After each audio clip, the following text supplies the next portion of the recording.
Menurut Thomas Aquinas, di dalam buku yang berjudul Negara Hukum dalam Pemikiran Politik yang ditulis oleh Thomas Tocqueville, ketika kita berbicara hukum, kita harus membedakan antara konsep rasio dan sumber dari penerapan hukum. Dari dua poin ini yang harus kita garis bawahi, rasio dan penerapan hukumnya. Nah, yang pertama tentang rasio.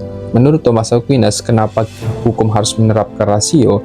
Karena menurutnya hukum itu dihasilkan oleh pemikiran dari manusia sehingga menghasilkan suatu pasal atau produk hukum seperti yang dibuat oleh pemerintah kita, eksekutif dan legislatif. Nah, yang kedua tentang penerapan hukum, kita harus melihat kejadian-kejadian yang ada di lapangan. Menurut Thomas Aquinas, kita terlalu terjebak karena adanya paksa hukum. Seharusnya kita mengerti apa yang kita lakukan. Jadi, kalau kita hanya bertindak dan taat aturan berdasarkan perkataan hukum, itu tidak salah, justru baik taat pada hukum. Tetapi ketika kita ditanya alasan demikian, kita juga harus punya landasan yang konkret. Saya ambil contoh dalam praktis di lapangan.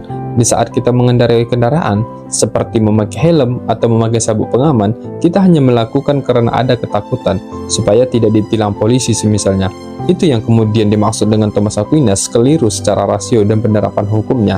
Padahal ketika kita memakai helm atau memakai sabuk pengaman, kita harus menanamkan pada diri kita bahwa yang kita lakukan adalah demi keselamatan untuk melindungi diri kita dari kecelakaan yang parah.